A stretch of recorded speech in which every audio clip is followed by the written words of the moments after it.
ဘာပေါ်မှာသိပ္ပံပညာရှင်တွေနဲ့ပညာရှိတွေဘလို့မှဖြေရှာမရသေးတဲ့ထူးဆန်းအံ့ဩဖွယ်ရာတွေအများကြီးရှိပါတယ်ဒီနေ့ဗီဒီယိုမှာတော့လူသားတွေအဖြေမထုတ်နိုင်သေးတဲ့အကြီးမားဆုံးနက်နဲမှု၃ခုအကြောင်းကိုပြောပြသွားမှာပါ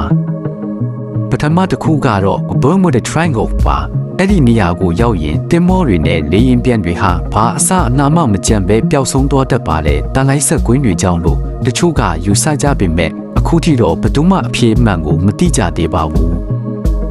မြောက်အတ္တလန္တိတ်သမုဒ္ဒရာအတွင်း Florida, Bermuda ကျွန်း Bermuda နဲ့ Puerto Rico, Puerto Rico တို့ကိုညှိဆွဲလိုက်ရင်ဖြစ်ပေါ်လာတဲ့တီကန်ပုံစံနယ်မြေတစ်ခုဖြစ်ပါတယ်လူအများစုကတော့တေမင်းတီကန် The Devil's Triangle လို့ခေါ်ကြပါတယ်ဘာလို့ဒီလောက်နာမည်ကြီးတာလဲ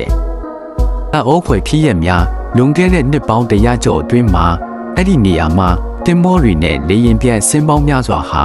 လုံးဝအစအနံရှာမရအောင်ပျောက်ကွယ်သွားခဲ့လို့ဖြစ်ပါတယ် Voice 9ဖြစ်ရဲ့1945ခုနှစ်အမေရိကန်ရေတပ်ကဘုံကျဲလေရင်5ဆင်းဟာအဲ့ဒီနယ်မြေထဲမှာအစအနမကျန်ပျောက်ဆုံးသွားခဲ့ပါတယ်သူတို့ကိုတွားရှာတဲ့တခြားကယ်ဆယ်ရေးလေရင်တစ်စင်းပါထပ်ပြီးပျောက်ဆုံးသွားခဲ့တာကတော့အခုထိဗဟေလိပါပဲ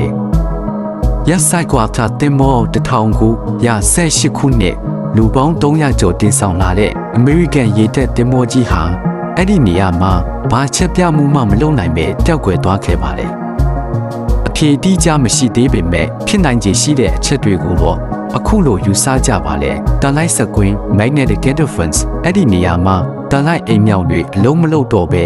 လမ်းကြောင်းတွေပျောက်ဆုံးကုန်တာကြောင့်ဖြစ်နိုင်ပါတယ်methane gas ပင်လယ်ကျမ်းပြင်ကနေ methane gas တွေရုတ်တရက်ပေါက်ကွဲထွက်လာတဲ့အခါတင်မောတွေကိုနစ်မြုပ်သွားစေနိုင်တယ်လို့ဆိုပါတယ်။အရာမလိုင်းလုံးကြီးများ rogue waves အဲ့ဒီနေရာမှာပေ100ကျော်အထိမြင့်တဲ့လိုင်းလုံးကြီးတွေရုတ်တရက်ပေါ်လာတတ်